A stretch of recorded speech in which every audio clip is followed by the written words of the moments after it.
We're supposed to have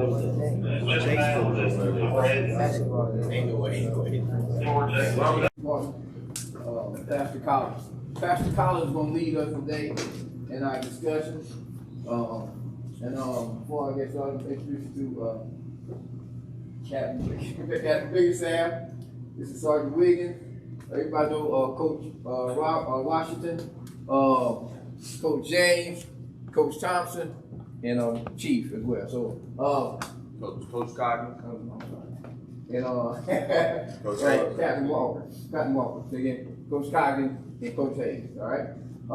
But hey, Pastor Collins is going to engage you guys, man. So like I said, be relaxed, feel at home, talk to him. All right. Sell yourself. Okay. All right. All right, man. Listen, I'm Ricky Collins. I got a lot of hats. I'm chaplain at City Police Department. I also am the director of bands at Gaston Christian, and I grew up across the street from Cheryl Littlejohn. So that passion that she has, she's always had it. Always strong, always coming at you hard. You're like, woo wee. You should just pass the collection plate, put an organ sound or something, it went straight. What I want to do today is I do want to engage this as a conversation. So she kind of spoke to you, gave you great words of wisdom. What I want to do is do some practical stuff with you guys today. So I need y'all to not be, afraid. Don't be scared. I want you to step up to the challenge. All right. How many of you think right now you can sell yourself? Oh wow. Nobody. Thank you. I got one in the back that said. No, like for real, this is not a trick question. I'm not gonna pick on you or whatever. How many right now you can sell your, let me make it more simple. You can sell your skills on football, right now. Okay, 1, 2, 3, 4. Kinda. Got a little hand going up like this. I'm gonna ask this question again because I got some people in the building, let's just pretend, that they wanna pay your way to college. Based on how you answer this question. How many of you can sell yourself on your football skills right now? Okay. Paying? Yeah, we paying. I'm paying. We paying for college. Now, Chief, I know you got some good skills, in the police department. You should sell it. Sell it. That's what I said. I said sell it. Yeah. Okay. How many of you think you can sell yourself to a company that wants to hire, whatever it is, whatever you're good at, you can sell yourself. All right. Because really, when you're interviewing, that's what you're doing. You're basically selling yourself. You're selling yourself. You want whoever's interviewing you to know that you are the right person for the job. All right. A lot of things have already been said in terms of how you should present yourself. Your attire is definitely there. I will say this. Attire has changed over the years. What was good for us in my generation as Gen X is different than millennials, is different than Gen Z. My son and I had this conversation. We go back and forth. He loves to debate me about the whole do-rag thing. Like in my generation, do-rag was something that you wore at home, or if you weren't at home, there was a certain stigma that was attached to you if you wore a do-rag. Anybody else heard that before? See, y'all are like, nah, man. How many of y'all wear do-rags? Okay. Is there a stigma attached to do-rags when you wear them? It's just part of fashion now, right? Would you wear a do-rag to an interview? Why? Why? No, I'm serious. This is a cop. Let me sit down. I'm serious. Let me sit down. Y'all think for real? Like, why? Let's talk. Why is a do-rag not appropriate for an interview? No. I'm sorry. You can't see. Not presentable. It's not presentable. In what way? It feels like you're not prepared. It looks like you're not prepared. Okay. You're not gonna join in this conversation? I'm waiting on them. I got you. I'm just waiting on you. Okay. So what else do you wear now that you probably wouldn't wear to a job interview? A t-shirt. T-shirt. Why wouldn't you wear a t-shirt to a job interview? It look unprofessional. Unprofessional. Okay. So everybody is we agree that there's a professional look, right? What does a professional look like in 2021? Suit and tie? Is it? I ain't seen it. I ain't seen it. We have dress up days next to him with what's this? So y'all do have who's okay, Raptors. I don't know what Raptors are. Who No. Mount Allen. Okay, Mount Allen. Y'all have dress up days, coach? Y'all do? Yeah. So on dress up days, what is it professional attire? Yes, Okay, and so what do you guys wear on professional attire days? Okay, so y'all look ties, bow ties, slacks. Why do you think coach has you do that? to get experience. Your experience to look presentable? You said something. On game day, why? Why particularly on game day? Look good, you play good, look good, you feel good, you look good, you look like you're prepared, right? You look like you're prepared to go to work. He has you dress up professionally so you get in the mindset of a professional. We're going to work. When you see NFL players that are getting off the bus or collegiate players that are getting off the bus, at least most of them are dressed up in some type of attire because they're saying they're on their way to what? You're ready to go to work, right? Now, when you say that word, I'm getting ready to go to work, what does that automatically put you in the mode of? Focus. Locked in. What else? I ain't getting nothing on this side of the line. Y'all say something. Ready to go. Huh? Ready to go prepared, ready to go win. Get ready to go win. Get ready to go prepare. Here's the deal. When you go to work, you have to have that same mentality when you go into an interview.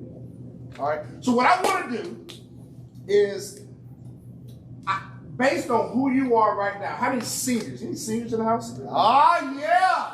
Seniors in the house. 1, 2, 3, 4. Seniors, you're getting ready to go to your next chapter, right? You're ready to go to your next chapter. How many of you want to play football on the next level? Whether you're seniors or not. Football on the next level. All right. In order to play football on the next level, you're going to have to go through a process of recruitment. Anybody started doing that already? Recruiting process? All right. What is basically recruiting doing? Selling yourself. That's what recruitment is. Let's keep it simple. Recruitment is you selling yourself. Collegians want a product. You are the product. All right? Now, each college has their own particular recipe of what they want to see in a product. Right? So sometimes you'll fit that recipe, sometimes you won't. But the question is, are you able to sell yourself to someone who's looking for your recipe? So what I want to do is I'm going to call up a recruiter. He's going to come sit down. And your job, from the time you get out your seat to come sit in this chair, I want you to think it's time to go to work. So we're going to pretend like you're dressed up in your suit and tie. Oh, come on. Before you guys start this, and this is a personal experience. So about 4 years ago, I was taking my son around. He played for Hasbro, was a good football player in my mind. But we went to college, Elon. They're similar to you. We go in there to my man here, I think 18 or 10. Okay. We go in there, and the coach is asking questions. Now my son, he's quiet, at least around me. He's quiet. So he starts asking him questions, and the answers were yes sir, no sir, but they wasn't in depth. He didn't sell himself. He could see what he could do on the film, but he wasn't selling himself. So it came to a point where he was like, well, I think you're better than anybody on, even running back on the team. And so my question was, what does he have to do to play? And this was his response. He said, you know, I can only judge you by the way I see you. He said, you got the long hair, the twist. He said, you don't talk. He said, I came from Alabama, the college, Alabama. Most of the time when we meet kids like that, with the hair, don't talk, they're troublemakers. And my thing to him was, all right, British, you gotta sell yourself. He don't know you. He see what you can do on film. He likes what you do on film. All right. Now, even though I thought it was a little biased, I thought it was racist. All right. But I'm glad he got to see that, because when you don't talk, you don't sell yourself, people don't know who you are, and that leaves room for them to now judge you. All right. When you're able to talk and tell them about who you are, what your dreams are, what you want to do, now that takes that away. All right. That's why it's important for you guys, don't sag.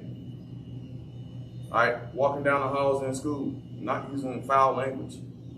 All of that stuff, to me, is an interview. Because when a college coach comes and talks to me, and he asks me, how's this kid? I'm not gonna lie. I'm not gonna lie. Coach is all in my playbook, man. He opened up the playbook before I get to it. Everything he said is straight on point, and I was absolutely coming to all of that. Because what he's basically saying, from the time you start playing for your high school coach until the time you get in front of your recruiter, you are selling yourself. How you practice, your work ethic, how are you as a teammate. And can I tell you, before you get the interview, they've already pulled up your Snapchat, your Instagram. Y'all too young to have Facebook, so I don't know if y'all got Facebook. I'm finding that that's an old people thing. What else is out there? Every Instagram, Snapchat, Twitter, TikTok, whatever. You can believe when y'all don't follow them. Trust me, they got ways of finding out who you are. I guarantee you follow somebody who's there, and they'll get access to that. All right? So everything you do is an interview. Now, with all of that in mind, who's gonna step up to be first to the chair? Who's gonna come sit in the hot seat? I'm gonna pick you if you don't choose. So I just wanna see who's gutsy enough to raise their hand first. Uh-oh! Who is it? Jaden. Jaden! Yes, sir! Go ahead. All right. So before you get up, all right, what's his name? Yes. Jaden, before you get up, know that recruiter is watching you from the time you walk into the room until the time you sit down. He's got 3 questions. It's only 3 questions. That's all it is. It's 3 questions. All right? The only rules right now is you have to sell yourself. And you've got to be convincing. You ready? And then afterwards, we're going to talk about it. Here we go. Ready? How you doing? Hey, why your handshake? All right, I want you guys to pay attention. Because a lot just happened that y'all missed. A lot just happened that some of y'all missed. He walked in, he was very erect. He came in, he leaned forward with good eye contact, shook his hand. Oh, what did I miss? First thing he did when he got up, he made sure his stance was always I missed up. that part. Good. Oh, okay. But because Coach, Mr. Collins isn't lying. As soon as you walk in that door, they're looking at your shoes all the way to the top of your head. So this right here was the most important thing. Because if he would have came in and Coach Washington would have saw his pants on his hip, Coach, the conversation is going to be very generic. Hey man, appreciate you coming. The first impression's already made. First impression's already made. Yeah. Another thing I want to add to what I was going to say when I started talking, but don't get established just with your norms. A lot of these coaches are older coaches, like Coach Derry said. You got an old white guy from Alabama. His norms is different. Some of you guys like texting your coaches. Some coaches like a phone call. Y'all be quicker to talk with them on social media. Give them a phone call. Trust me, every is no generic blueprint to college recruiting. Everyone's gonna judge them on different things. And it's probably based on what they've been recruiting. You go back to the other part of it, before you sit down, the handshake. Yeah. One of the most important things as well. Because it says a lot about who you are and how you feel about yourself. You come in and you got this kind of handshake, there's no confidence without seeing I want a firm handshake, I want eye contact. If I can go off that, don't give me half of your hand. I want a firm handshake. Don't give me this, all right? Don't mean it, mean it, all right? And guys, a lot of coaches will do this. Come shake my hand. I've seen this done. Coaches will do this. They'll grab your wrist because they're trying to see, depending on your height, your size, they're trying to see how much growth you have. So you'll get that too. Oh wow, I didn't know that. Oh yeah. No, that. I'm glad I didn't know that. That's good. Yep. So if you 5'10", running back, they want a 6 people. Let's see if you got some more growth. It's growth. You got the And then the hug, the dap you up. Yeah, Hug. because if I'm a recruit, this is what I'm doing. I'm looking at everything, depending on the position. Do he still got room for growth in his shoulders? So I'm gonna touch his shoulders. I'm gonna do all this. A rock or a marshmallow. Yeah. Wow, it's good. Are y'all getting this? Like this y'all should have notebooks, man. That's good. That's good.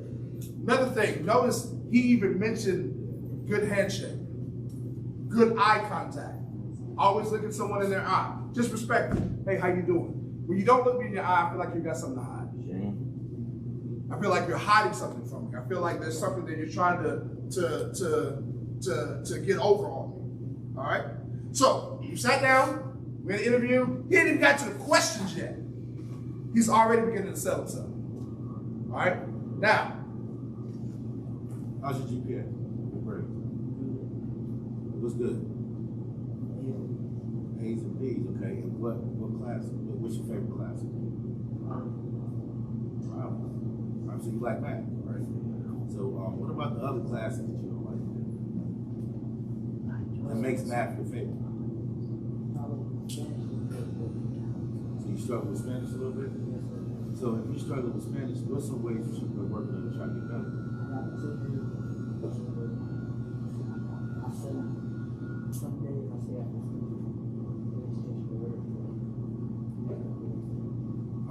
come on, I'm gonna pause you right here.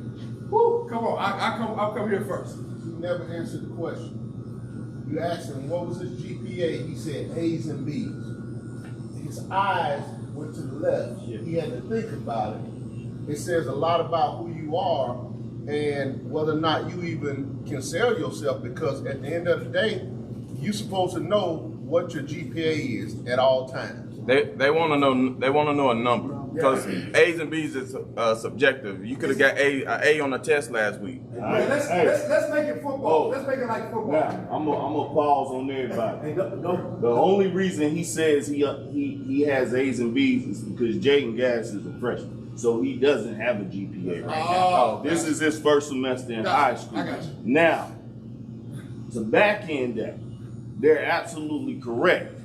When you sit in front of a college coach wants to know, do you have a 2.6 or a 3.2? Because if you have a 2.6, I can go out here and get a 3.2 guy that's just as good as you are. And so that's why knowing your GPA is important. A's and B's don't count. Does everybody understand that? Yes, sir. And when you get that information, it's your guidance counselor. Learn, even though you're a ninth grade, as soon as you finish your first semester, learn your GPA. Coach Know should what have it had is. it. I Core. know. I was coaching. Core. Understand the difference. Because I've had student athletes in the past, hey, I got a 3.0. Yeah, you got a 3.0, but your core GPA is a 2.2. That means you're not eligible for Division I. How many of you know your we talk about numbers. How many of you are familiar with your stats versus your GPA? Yeah. How many realize that both are important? Yeah. So just along with your stats, along with how good you are, because a lot of times when you're selling yourself about football, the immediate thing that you're told to do, and those of you who are basketball, wrestling, I say basketball, wrestling, whatever, you have your stats for what you do, but you gotta have your stats on all of you, everything that you do. We're gonna come here, then there. I saw a couple of you explained the difference between core GPA, like your cumulative GPAs. All right, core GPA versus cumulative GPA. Randy just was about to ask that, but core GPA is pretty much your core classes, your math, your science, your social studies, your Spanish, all that's gonna get in there. Stuff that they're gonna accumulate over the course. So you can, and I see it all the time, you're taking the bodybuilding class, you got an A, right? But you got a C in math. That balances out to a 3-0. But you're losing the core battle. You gotta make sure your core classes are where they're supposed to be at. Any questions about core? Like, what's a core class? World history, environment science, math, reading, and I think that's all. This is what I'm gonna do. I'm gonna challenge you guys because everybody's core class is different. Go to the NCAA Eligibility Center. You can look up your school. Your school has a code. You can look up that code on the NCAA Eligibility Center, and it'll tell you what that code is. Because what was a core class at Mountain Island might not be a core class at Hunter House, might not be a core class at Asheville. Hey, they have a website. It's called Core GPA. Every athlete should be on it. Every athlete should be on it. It basically takes the guessing away. You go on there, you put your grade, your classes in, you put your grade in it, and it'll tell you what else, what left you have class-wise to do to qualify for whichever level you chose. And look, Foundations of Math is not a core class. It has the math name in it. It's not a core class. I see a lot of guys loading up on that or loading up on body wellness, just trying to have enough of a GPA to play football. I'm gonna tell you something. Some coaches be like, you know what? You're eligible, I can play. But you're not looking at that core GPA. So when a college recruiter come by, you don't got the grade, you look like, but coach, that's wrong.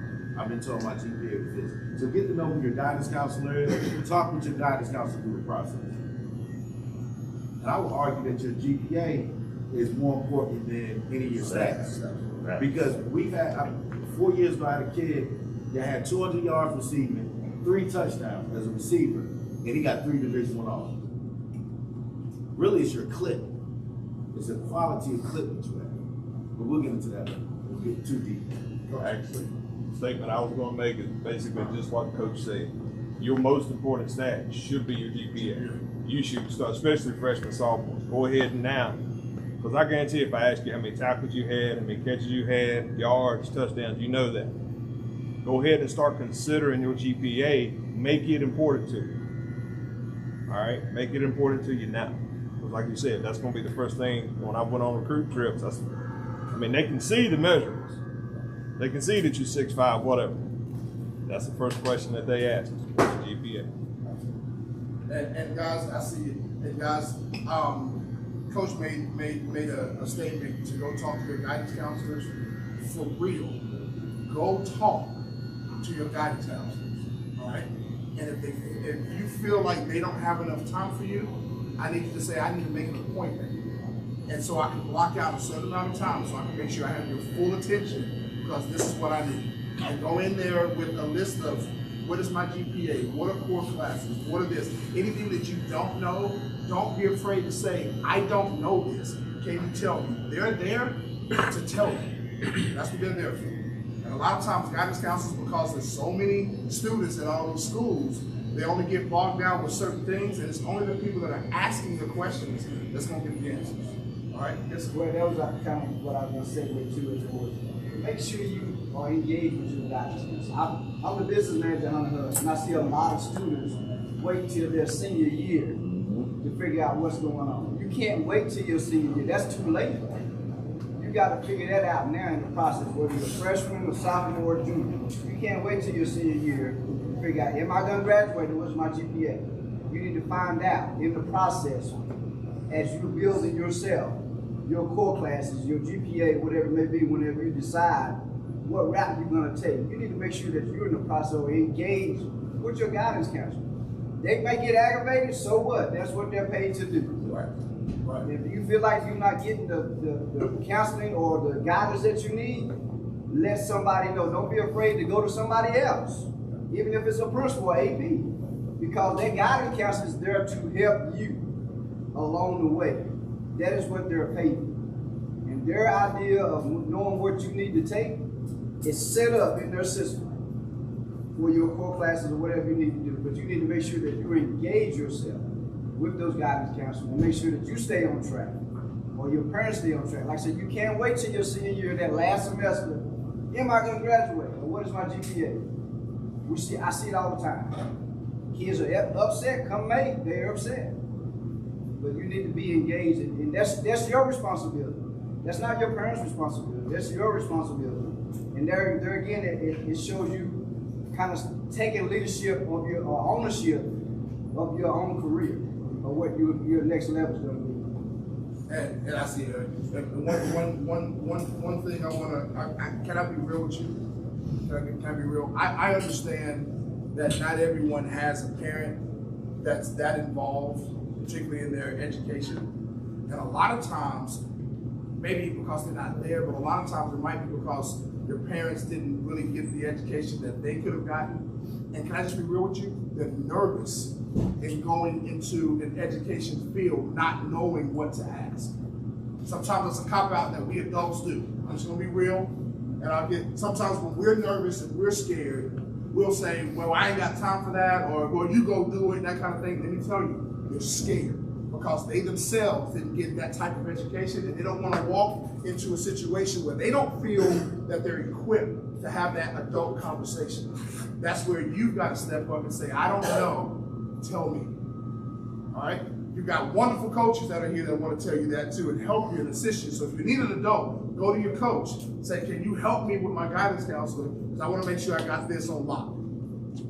I just want to piggyback a little bit off the parent piece. No, every parent doesn't have higher education. But that doesn't mean that they can't be involved. Absolutely. And oftentimes, you see athletes, parents come out to the game on Friday night, no involvement with the school. Schools are reaching out to the parents all the time. Not just when things are going on, but it's important for your parent to be involved in everything, every aspect of your life, not just on Friday nights. If mom and dad are just showing up on Friday nights and they see you out there performing, and then when you get to the place where people are recruiting you and you don't have the grades, and I don't understand why it becomes the coach's fault. See, I coached for many years, and I was a parent of 2 athletes in Gaston County. And so it's important that your parent go in there that freshman year, and it's also important that you know what you're trying to do your freshman year. If you're trying to go to a 4-year university, you got to be on that track. If you're not trying to go 4-year, you're trying to go community college or what have you, you're on the tech track. That's important. But the most important piece is talk to your mama, talk to your daddy, and tell them they need to know your teachers. They need to know your principal. They need to know your school counselor. And it's a collaborative effort. Everybody working together. My boys didn't get scholarships just because of the school. As a matter of fact, I ain't gonna call no name, but certain people didn't even see my kid as somebody who was going to college and he had scholarships on the table. And so we had to go there and advocate for him and say, listen, he's going to a Division I school. Let's see what we need to do to change the course here. You gotta be involved, and if you don't speak up for yourself, you can't expect nobody else to speak up for you. But you gotta be able to say, you know what, this is what I wanna do with my life, this is where I'm going, show me how to get there. The school system has a responsibility to inform you if you ask.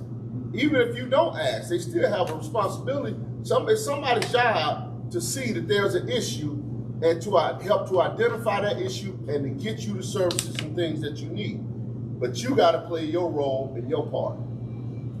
Can I add to that before? And I know I've seen it at us. If you have an IEP or a 504 separate room testing, things of that nature, take it with you, use it. Don't be so prideful. Yes. That when you have things in place to help you get to the next level, you don't want to use it because you worried about John talking shit to you when you go out for separate room testing.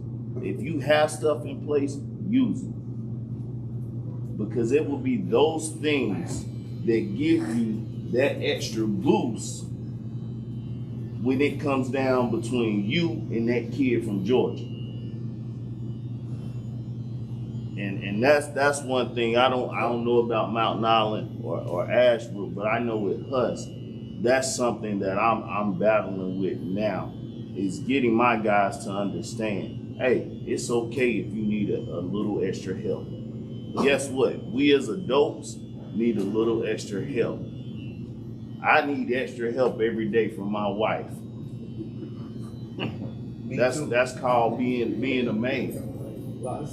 You know what I'm saying? Like, and that's just real, man. It's okay.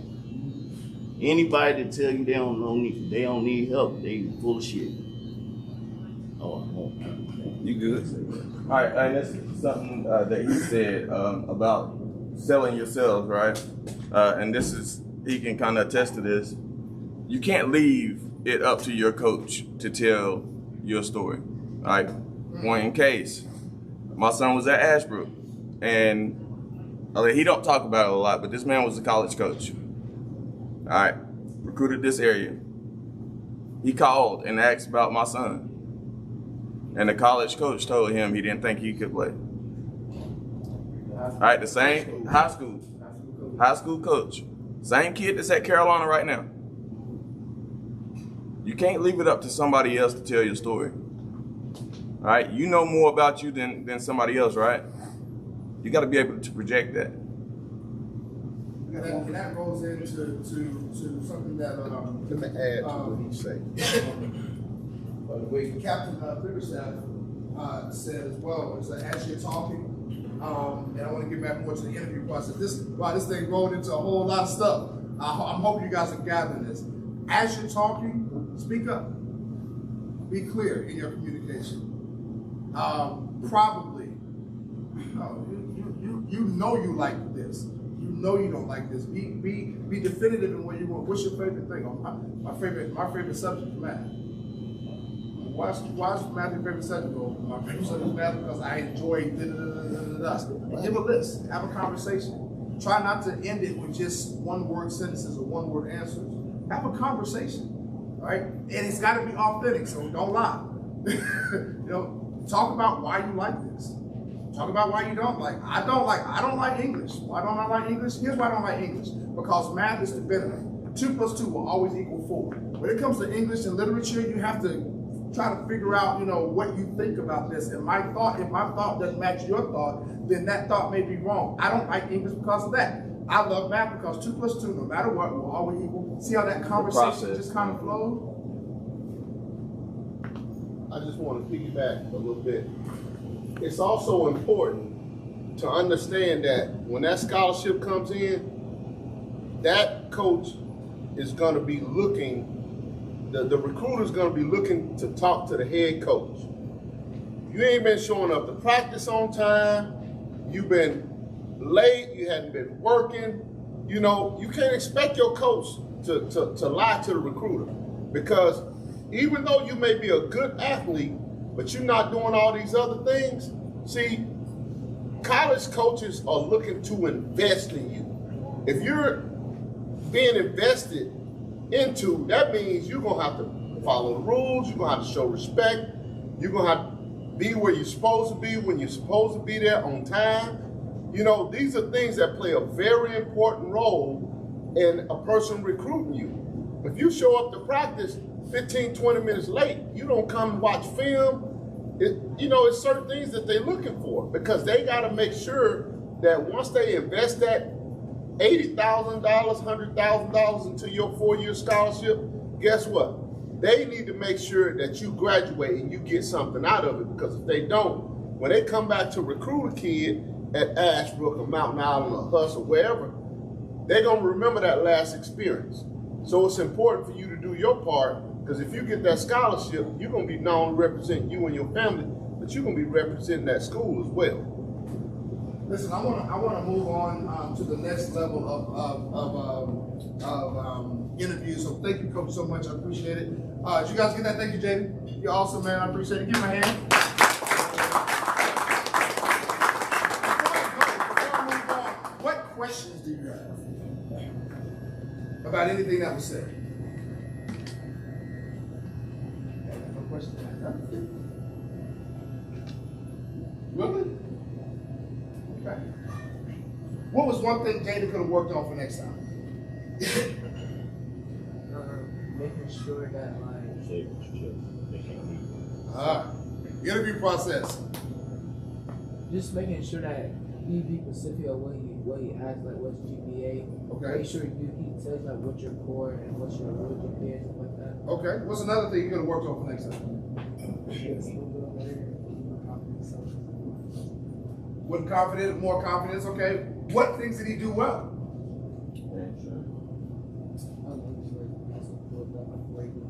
Make sure his pants are pulled up before he went to talk. Eye contact. What else? He shook his hand before he said anything. Shook his hand. Okay. All right. He stepped up when no one else would. He stepped up when no one else would. He had guts. Yes. All right. I'm gonna throw a little curveball. All right, because you guys are in high school. I wanna come up and ask Sergeant Wiggins. Sergeant Wiggins works with IA, correct? And he's also one of the HR contacts at the city police department. And I'm going to throw a little curveball because he didn't know he was going to get called upon, but he's actually in college now. You guys are in high school, and you might be, looking for jobs and that kind of thing now, but he's getting ready to get to a point where he's going to be looking for a job for real. And so I'm going to ask my son to come up, and I hope before you get up. All right, so he's going to come and he's going to interview as if he's going to interview for a job. Sergeant Wiggins is going to have 3 questions that he's going to ask. I want you guys are now the panel that's going to judge how this conversation goes. All right, you ready? So as he gets up, go ahead and look at him now. As he gets up, I want you to pay attention and then tell me things what went well and what can he work on for next time. Give it up for Mr. Garvin Collins. Putting him on the spot. How you doing, sir? Me too. Before I start with my questions with him, I just want to let you guys know that in this police officer hiring process, we're going to be asking a lot of questions. We're going to be digging into your background deeper than you've ever had to do something before. We're going to ask you about criminal behavior, about drug use, about alcohol use, about job history, discipline histories in school.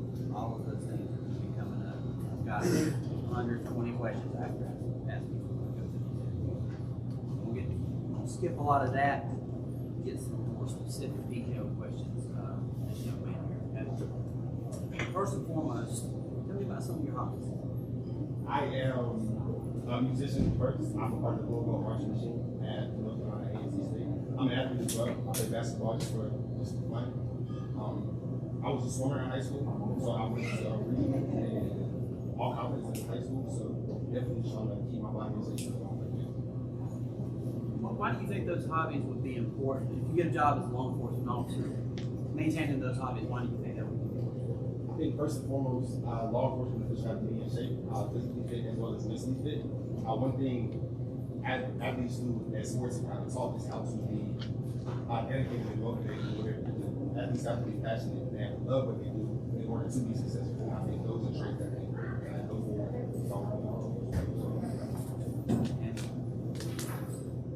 Give me an accomplishment in your life that you're most proud of.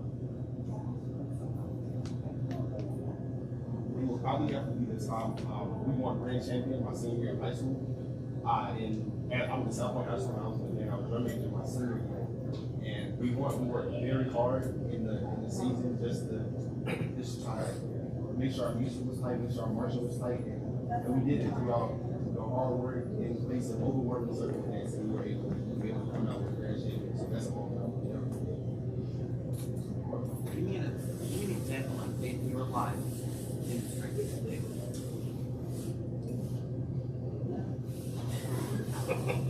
What you said? Well, right there. Well, I'm a family man first. I have a lot of siblings and a lot of cousins, and I'm the oldest of all my cousins actually. So I think taking on that responsibility for those kind of that are younger than me, just making sure they're taken care of, caring for them. I think that's the best demonstration I can think of for my siblings. Woo!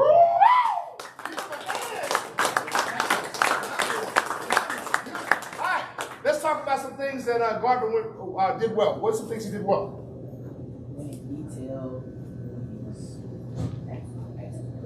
All right, very detailed. What else? Good posture. He introduced himself. Introduced himself when he first came in. If he didn't know something, he didn't say, he was quiet, thought about it, and then responded. And that's very important. Don't say, He used, and I can take pride in this because I taught you this, he used silence to his advantage. And sometimes when you get quiet, it gets uncomfortable. I want you to embrace the silence, because what happens is you want to think about what you're going to say before you say it, because once it leaves your mouth, it can't come back. So sometimes you got to take a minute, let it think it through, especially the question on integrity. Like, I was thinking on that one, I was like, whoa, what would I have said to that? But take the advantage of pausing and don't get so kind of uncomfortable with the silence. Embrace the silence so you can say something of substance. What else did he do well? I saw another hand back there. He had very good eye contact. Eye contact. Good deal. All right. What could he do different? Oh, I'm sorry. I got some other good stuff. Go ahead. Even though he was being asked the questions, he was controlling the conversation. Good. How so?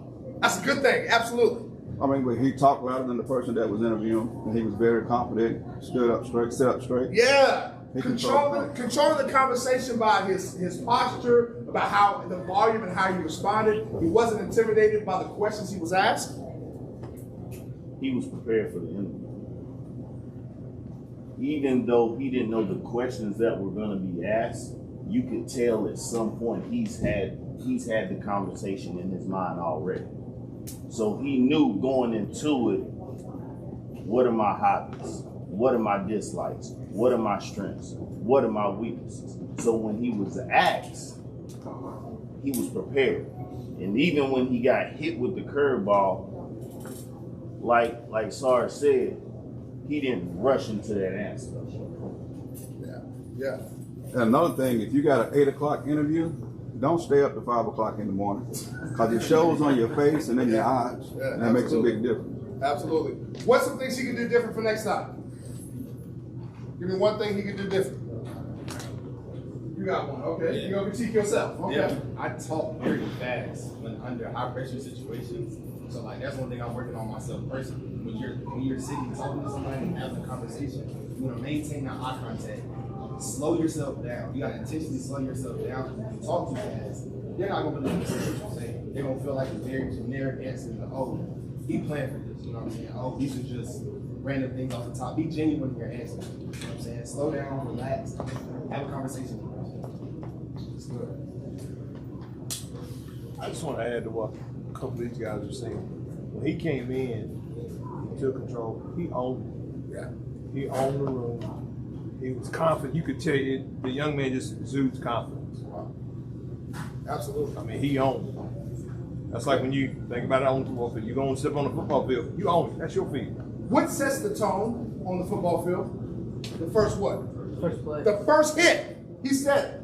The first hit sets your tone. The very first. Everybody gets so nervous. You're like, I know when I played. I wasn't as good as these guys, but I know when I played, it was the first hit that got me calmed down. I was nervous, but the first time I got boom, yeah, that's it. That sets the tone. Your first hit is when you walk through the door. That sets the tone. How you control, how you doing? All of that sets the tone. Thank you so much. I love these questions, ladies and gentlemen. I love the interview questions. Notice the way he put the interview questions gives me a lot. They're so open. Everybody know what open-ended questions are? You know what that? Give me an example of what an open-ended question is. Tell me why you love football. Tell me why you love football. All right. Give me another. I want these guys. Give me an example of an open-ended question. Tell me why you play football. Tell me why you play football. Okay. What are open-ended questions designed to do? More detail? What else? What else? Create more conversations? Why do you think so? So they can what? Get to know you? Okay. Why did you ask the question about integrity? The way you asked it? Well, integrity is very important. It's important in life, but it's very important in all enforcement. That is the hardest question I ask anybody. You should hear some of the responses I get. I take record every interview. I go back and listen to them, and people get really tongue-tied, and I'll go back and listen to it and realize that person didn't even answer the question, or they don't understand what the word integrity means. But, you know, our job when we're interviewing someone is to get to the essence of who that person is. I can ask them, smoke marijuana, have you ever got a speeding ticket? I can ask them that, you know, I can find that stuff out.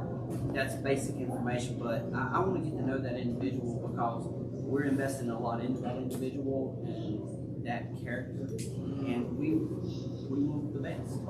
We consider ourselves the best, and we want the best working for us. And so, you know, that's why we ask those type of questions. And I want to engage the applicant in a conversation with them, talking, and you know, let them have the room, so to speak. And because the more they talk, the more they tell me about themselves, who they are. I was very impressed with how confident he was. He wasn't searching for the right answer. He just answered the question. And that's what I see a lot sometimes with applicants is they're searching for the right answer, the textbook answer. What's he thinking of my answer while they're giving it? Don't do that. Be confident in yourself. Be confident in how you're answering the question, what your answer, whatever your answer is. Don't be ashamed of who you are, your life experience. Don't say, I mean, I'm only 18. What how many opportunities and integrity have I had in my life? Answer the question to the best of your ability, but be yourself, be genuine, be who you are. But that's what I tell people. I don't want you. I'm not looking for a textbook example of a police officer. We're hiring an individual, and we want you to be yourselves. I want to know who you are. So that's what we're looking at when we ask those questions. It's like I said, it's a long interview, probably over 120 questions. Some are easy, some are hard, some are open-ended. The interview process to be able to, and it's not the only interview you're going to have. The way our process works, you're going to go through a board interview where you're going to be sitting on a board with captains and sergeants and police attorneys and assistant chiefs, and they're going to be asking you questions, firing them back at you. And then you're going to come and you're going to sit down and talk to myself or Detective Taylor who works in my office. And we're going to talk to you as an individual, and then you're going to meet the chief of police, and he's going to interview you. And then if we have to send you to BLET, you're going to be interviewed by the BLET director. So you're going to be sitting down for a lot of interviews throughout the hiring process to be a police officer. It's a lengthy process, so you got to be prepared at every stage. That's good. I know a lot of coaches, I say it all the time, be confident, be confident, be confident. But being confident is not a light switch, right? It's a process, all right? It's a process. I guarantee you, this young man, you probably practice in the mirror, right? Yeah, but that's what it is, man. You have to practice on certain stuff. Nothing's wrong with failure. Nothing's wrong with, and I think we try to avoid that. We look down on failure, but if you look at every great person or every great thing that's happened, it failed in the beginning. I promise you. All right, practice. You got to practice football. All right, practice in the classroom. But also, you got to practice this, talking to people. I think you guys right now are so in tune with your phones that it takes away from that person-to-person interaction. That's important.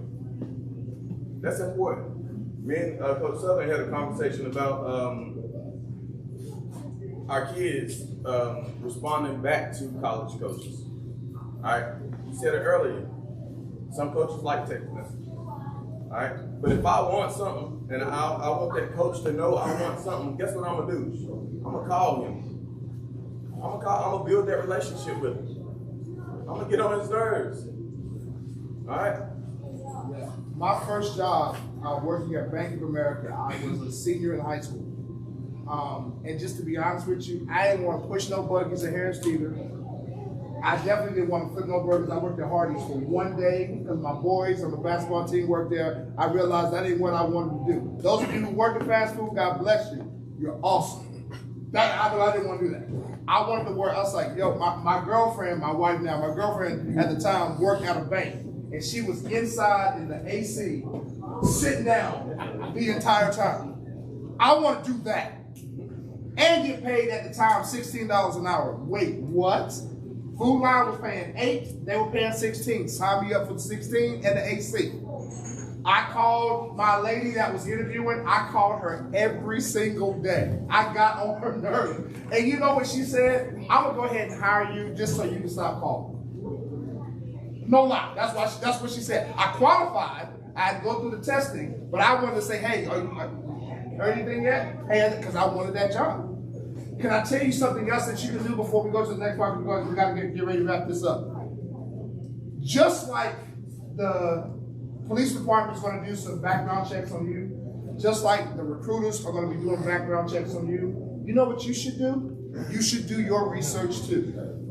Before I go into an interview with the police department, I want to know their history. Or before I go to an interview with a company, I want to know their history. The job that I'm going out for. All right? What's your position? Corner. Give me a college. What's your favorite college? Clemson. Who's the quarterback now? Right now, Clemson. See? Here. Okay. So here, Clemson is your top school. You get a call right now from the coach of Clemson because he wants to interview. You come in. Before I go to that interview, I want to know who's the quarterback. I want to know what's his tendencies. I want to know what his stats are. And I want the coach to know the defensive scheme. This is why I fit your system. Because I noticed XYZ is quarterback right now. And I noticed that he's phenomenal. This is how I can help you in this position because this is what I do. That says a lot to you about that. I'm coming into the interview. Why do you want to be a police officer? Well, I've studied your approach to policing in this particular area, and I love the fact that you've got diversity. I see that you guys are intentional about hiring minorities, hiring and promoting female and Latinos and different minorities and different. I see the intentionality of wanting to be more engaging in the community, and I want to be a part of that. What does that say to him? Yeah. So before you go to an interview, you should know. And here's another thing: before you leave, don't let them be the only ones to ask the questions. When you had an interview, you want to know something about them. What are you going to do for me in terms of my scholastic achievement? What things do you have that's going to help me stay focused on my schoolwork as well as being an athlete? What are the connections that this school has that when I graduate, it's not just I graduated a great football player, but I got a job? What does this school offer? What does your job offer me in terms of retirement? What things did you have? You know what I'm saying? Like, these are some questions. You ask questions as well. All right. I want to thank you guys. Can I get one more person in because I think they got it's real quick. Justin, I'm sorry, I thought I needed some time, but Justin has a great insight. The question he asked was, "What happens?" Who said it's okay to fail? What happens when it don't work out the way you think it should have? Justin, what happens, man? Hello, my name is Justin Waller. I'm the owner of Next Level Barber Academy. I thought I was a phenomenal athlete. I graduated, figured out I wasn't good enough to go pro. That may not be the case for you guys. You gotta find something you love to do or you're passionate into. You see, I'm a barber. I'm not just a regular barber. I said if I'm gonna jump into this, I'm gonna be the best I possibly can. My goal is to be legendary in Gaston for this. So whatever you guys jump into, go with it with all your heart. Just know if you don't go pro at this, you gotta go pro at something else. Okay? So just keep that in mind. Find something you love to do and chase it with all your heart. Justin is a pro because I can't even get in on his schedule. Like, I've been trying for my best to, that was a plug-in. Y'all didn't even have to. Say, I like it. I love this, you guys, but I don't want to be at the bottom of a totem pole in anything that I do. If you go out there and say, yo, I want to play high school ball, you're going to settle with being on third string? No. to settle with that race, don't settle. I said, as soon as I jump into this, oh, you're gonna know who I am. Let people know who you are in this world. Make your mark. Yeah, this is our community. I could have opened up my school in Charlotte. This is the very first barber school in Gaston County.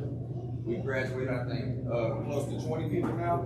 Those are 20 people who now have careers, providing for their families with their hands. Doing something powerful makes a difference. You might start right here, but if your goal is not to reach the top, you're shooting the wrong direction, basically. Jump into whatever you plan on doing for the rest of your life.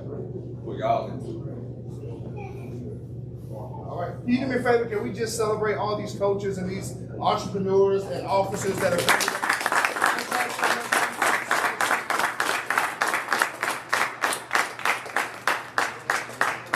I wanted to say this, guys. Whenever you're going off to the workforce, whenever you're going off to a college interview or a football interview, you're gonna need something called references. Yeah, good. Your references. I'm gonna tell you something. They check your references. They're not just gonna check the ones that's on the paper. They're gonna dig a little bit. In football, college football recruit world, your biggest reference is your head coach. Your biggest reference is your teachers. The janitors in some situations. I always tell my guys, I had a young man ask the coach, how do I get more exposure? He was a young kid. How do I get more exposure from college coaching? I said, or he said, how do I impress college coaches? I said, you impress your high school coach first. Some guys are more worried about the glitz and glamour of social media, impressing the college coach, but you have to impress your high school coach. Start there. They're going to be your biggest reference. And athletes. So stay coaches. This almost could do a second round. Yeah. I think we were out of time, but we not a word. I think everybody got a good word to say. I got one question. Anybody in here wears a size 14? You? Got a pair of shoes? Ain't no way, man. These shoes, you wear 14? Yeah. Okay. Yeah, he can wear one. I don't know if it's gonna fit. Well, I'm gonna give it to him. These shoes were donated by Coach Galloway. He's a wide receiver coach at UNC. They like what we were doing, pouring into you guys, and they want to make a donation. So I'm gonna get it brand new, my brother. It pays to be on time.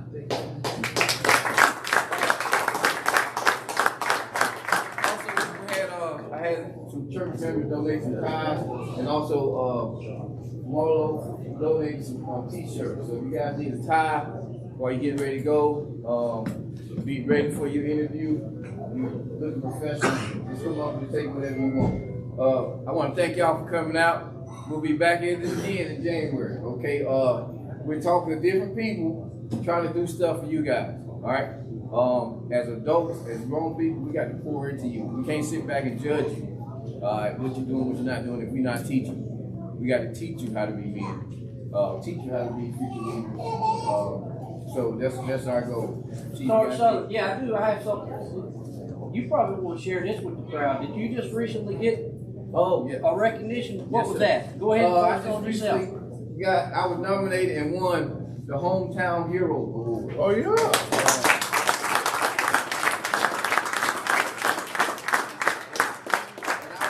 Given that award to Earl Temple, and I was given that award for starting the barbershop rap session. The beautiful thing about that, man, I was doing something I love doing. You know what I'm saying? You do something you love doing, you can't help but be blessed. You know what I'm saying? And do it for somebody else. Don't do it for the benefit of yourself, okay? I played Division I football. Growing up high school, I never worked out saying, I'm working out to go pro. I always worked out so my team can be better. By me working out for my teammates, it elevated me to go play college ball. So if you work out for your team, man, you got to worry about going pro, going to college. You work out for your team, it's going to elevate you, okay? All right, y'all keep working. All right, you want a tie, come get a tie, okay? And again, thank you, Ms. Lil John. Thank you all. Any of you all interested, if y'all have time on the weekends that want to put in, and I'm going to say this, paid time. I am hiring dishwashers, servers, and line cooks, so I know y'all don't maybe not have that experience, but somebody from the family may have that experience as a line cook. But come prepared to interview. So before we go, Pastor Collins got one more thing. All right, anybody in here ever thought about being a barber? Anybody ever thought about being a barber? That has to be a student. Student? Got one back there. Okay. You've been in the shop before, right? Yeah. Ask him a barber question. See if you know something about barber. Let's see. All right, the kind of cut that is like all the way, like just on the temples and the back. What's the name of that? What's cut? that name of that cut? Taper, fade. What kind of fade? Fade. Come here, real quick. Come here. The reason why I brought you up here is because I'm big on sowing the seed. If this is something you really want to do, we offer scholarships, affordable for you to have a career. If that's something you really want to pursue, man, I want to start off, and I'm going to give you $100, man. That's going to sow a seed.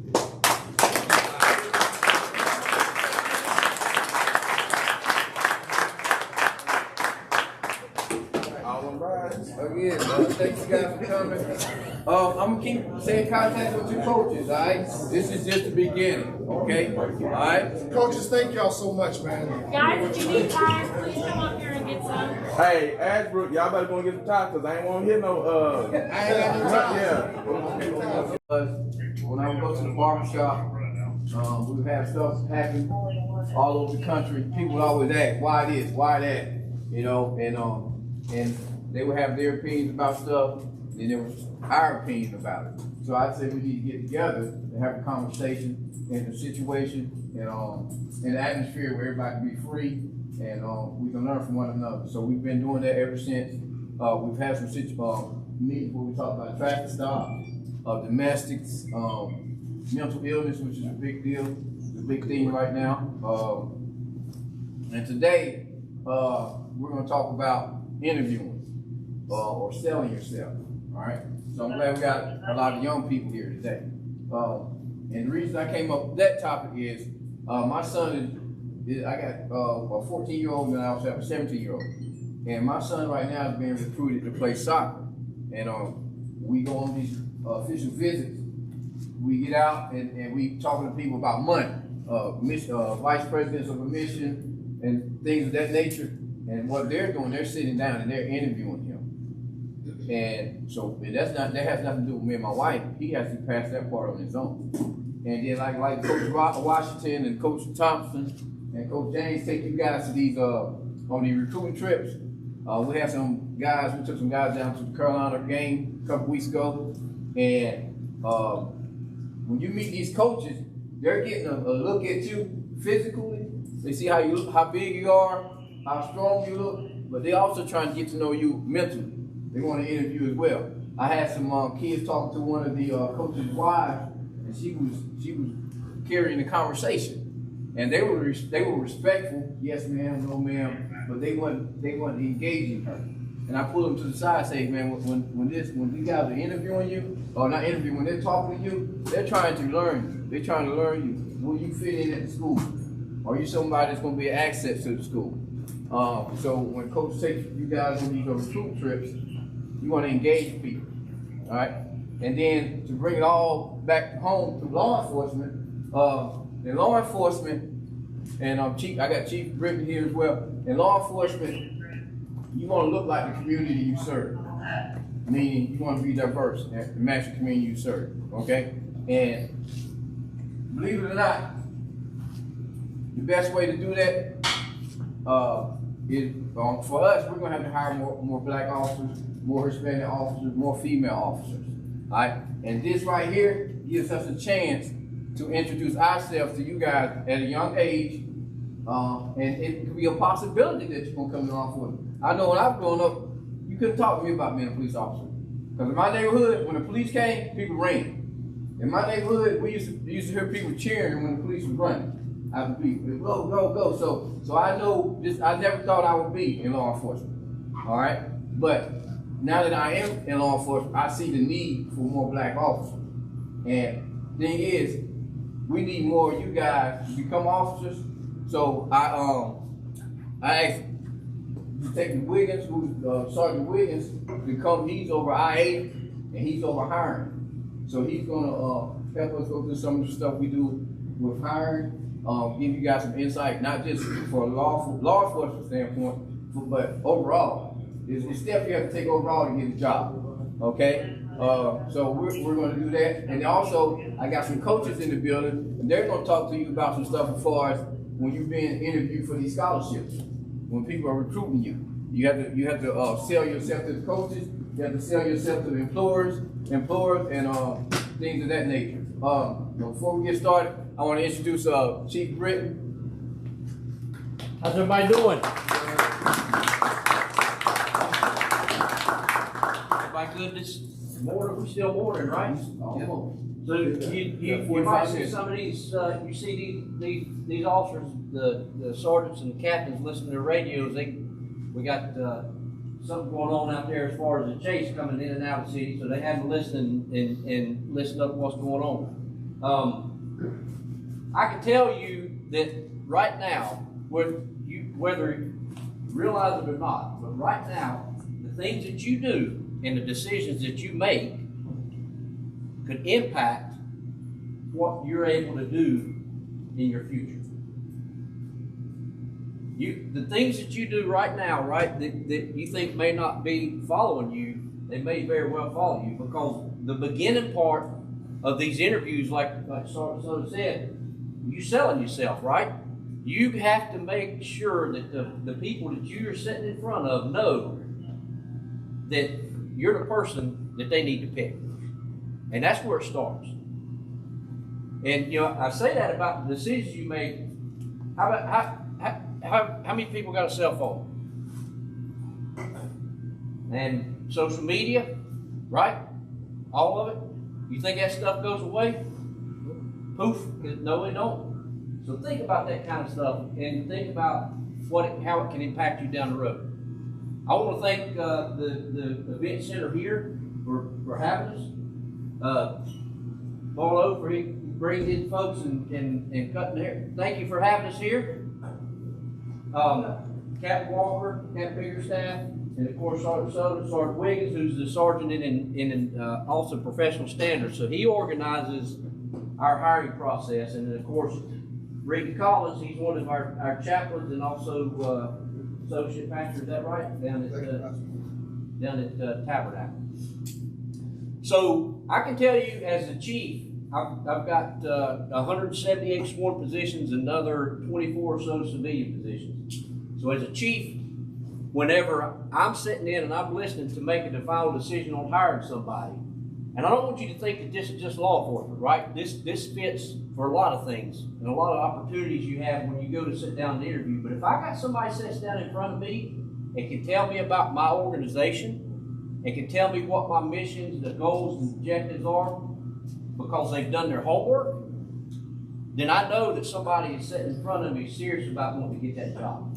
That goes for anywhere. Whether you visit these schools like you talk about, the colleges, whatever. If you can come in and you can let somebody know that you spent time and you did your homework because you had the desire and interest and you wanted to let them know that you've been doing your homework and you embrace whatever their goals and objectives are in their strategies. So those are some things to think about. That impresses a CEO. That impresses somebody that says, this is just more than them sitting down and having a nice suit and nice tie, right? Somebody put work into it. So that's just one of the things that I can tell you that I see as a chief when I sit down and I have people that do interview. But I want to thank everybody for being here. This is an opportunity, just like Sergeant Soto said, this is the future, right? You guys, and I don't think we got any ladies in here. If we do, yeah, you gals and gals are it. So it's an investment for us. Plain and simple. Sergeant, I'm good. You good? Yeah. Appreciate you.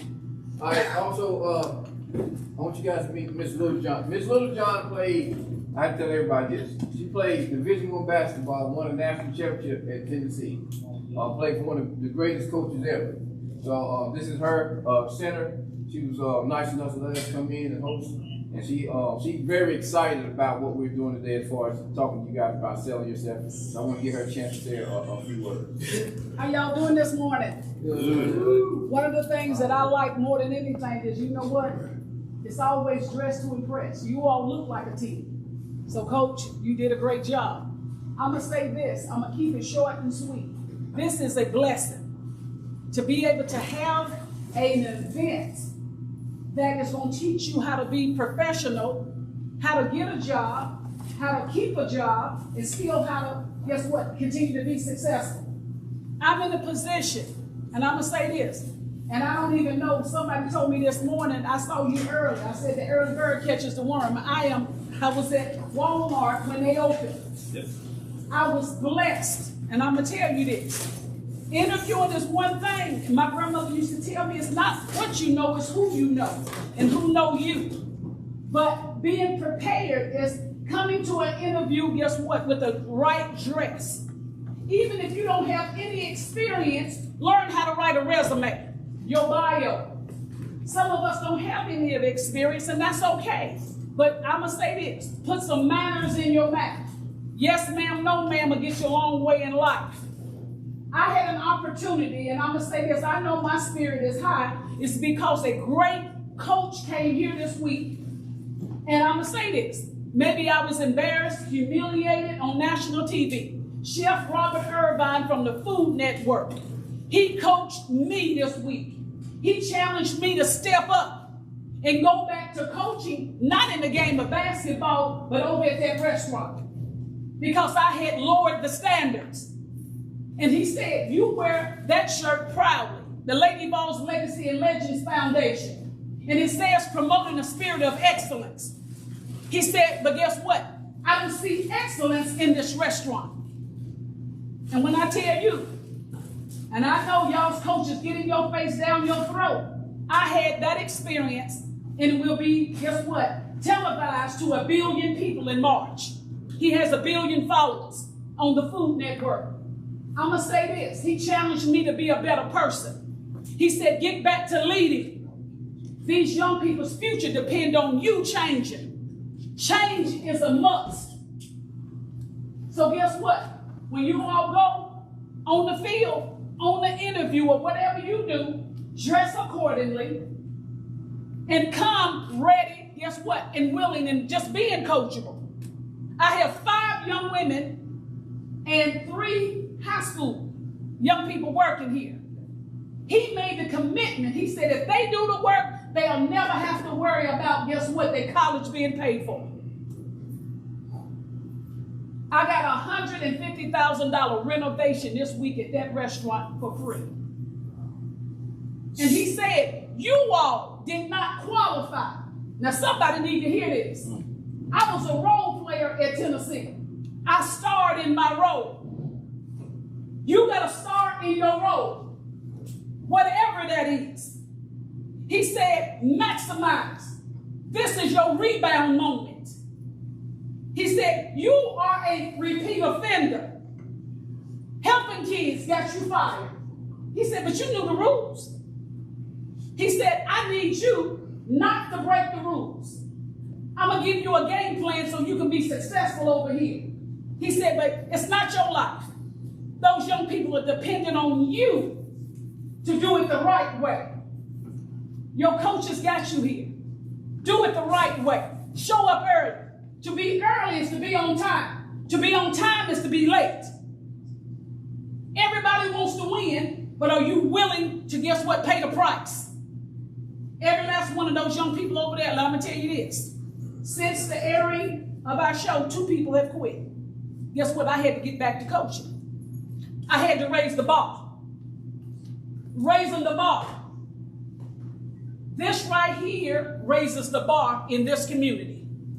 So I want to thank Captain Walker. I want to thank all of you all. Justin, the next level, right? Yes, ma'am. That's exactly what you all are going to. Y'all going to the next level. Be committed, be determined. And I told Officer Southern, I said, I'm looking for a few good men because now I got to hire. He told me, he said, get ready for what's coming. You need a lot more young people working at that restaurant. They make the commitment. He said, I got it. But you got to make the commitment. And I'm going to tell you this, when I say it was an attitude adjustment, trust me, it was. I felt like I was at boot camp. But the one thing that I was glad about, he was a man of God. And he told me, you did not qualify. He said, God sent me here. You ain't been in business 3 to 5 years. You only been in business 11 months. He said, so I know this is an assignment from the Lord. So I'm saying this is an appointed time for you all to be here at the right place at the right time. Listen, follow directions, follow through. If you want it bad enough, and he told me and reminded me, because even my confidence was shaken. Because sometimes when you come back to your own community, I'm telling you, a lot of people don't believe in you. And I'm telling you, I needed to hear from him. He reminded me, he said, you're still a champion. You just failed in some processes. Get the process right. This is a part of y'all's process. And I'm going to tell you this. See, when you get your hair done, and I'm telling you, you feel a whole lot better. That's a part of the process. Grooming. Care about what you look like when you come to an interview. Care about what you smell like when you come to an interview. Keep your pants up. Now, I don't care what the fad is, whatever it is all about being successful. And if you want it bad enough, because everybody want to win, but guess what? Everybody not willing to pay the price. Obedience. Listen to your coaches. Listen to your parents. Law enforcement is here, but guess what? They are here to protect and serve. They served in this morning. They are serving this community well. And it's time for us to stop making excuses. Come on. It is nobody's fault. This ain't a white thing or a black thing. And I'm going to say it, it's a kingdom thing. That's right. That's right. Come on. So if you want, and I'm telling everybody over there, you got to dream big. I dreamed about what just happened. That's a transformation. But the transformation had to start with me. Because I'm the leader. He said, my sister told me, Cheryl, it's your tone. You know what ain't? He said, get back to your tone in coaching. Do not lower the expectations for young people who are going through challenges in their life.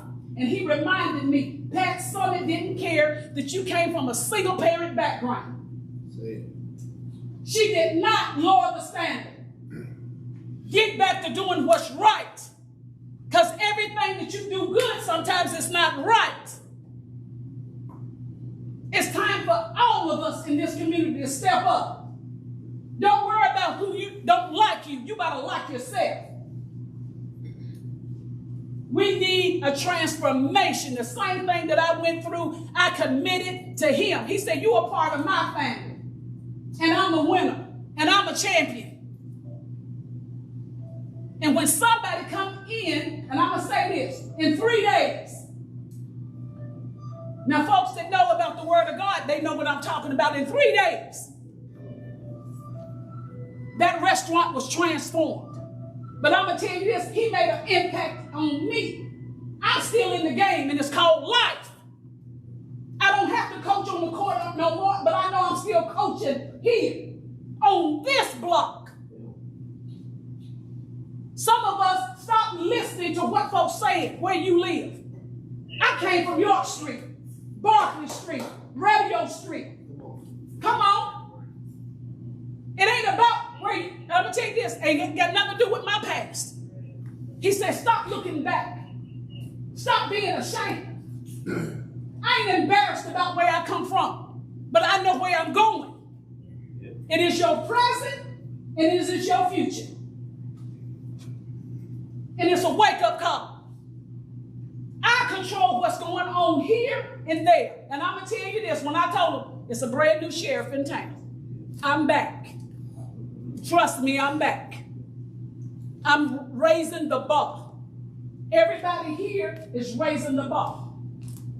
And when they ride through our community, it shouldn't be like, oh God, the Pope. No. Hey, how you doing? I'm doing good. That's what we need. I need for everybody in here. And he said, what's the difference? He said, I came here because God sent me here. So some of us needed to know. It's not where you live. It's about what you think. And believing is half the battle. Because a lot of people told my kids over there, oh, Miss Littlejohn, she lying to y'all, Restaurant Impossible ain't coming. Food Network. On this side of town, trust me on this one. And I'm going to leave you with this. They called me about 7 times in August. I didn't answer the call. They called me one more time. And somebody at the restaurant was like, Miss Littlejohn, 818. I knew California 818. I thought it was a scam call. And he said, they called you one more time and you answered the call. Now in the spirit, I already know what that is. Some of us got to answer the call. Amen. We decline, ignore. That's right. I answered the call. Answer the call. He challenged me to step up and change. He said, you know why? Because young people's futures are dependent on you. That ain't for y'all. That's for everybody else in this room. Everybody's futures right here dependent on us. Yep. When we get it right, they'll get it right. That's right. Come on. Don't lower the expectations because somebody don't have a father. Somebody on welfare. I grew up on welfare. And let me tell you how God got a sense of humor. I'm faring well now. It's up to you to turn it around. But I'm going to say this. I got enough faith in this room because I had somebody, a chef, that didn't believe in himself. And I told him the devil is a lie. You connected to somebody that has some faith and watch God work. Because what you see over there ain't supposed to happen. Things that I have gone through in my life, and I'm telling you, ain't supposed to happen to a girl on Barber Street, on York Street. Y'all got to dare to dream. Come on. But put in the work. Ain't nothing gonna come easy. You're gonna have to work for it. Man. So get it right here. When he told me about this, when Sullivan told me about this, I still see this as spiritual. This is soul ties. So you can tie that knot. Soul ties are happening right here. And the most amazing thing is God got a sense of humor because guess what? Now everybody, y'all are part of the legacy. Y'all are part of the legacy.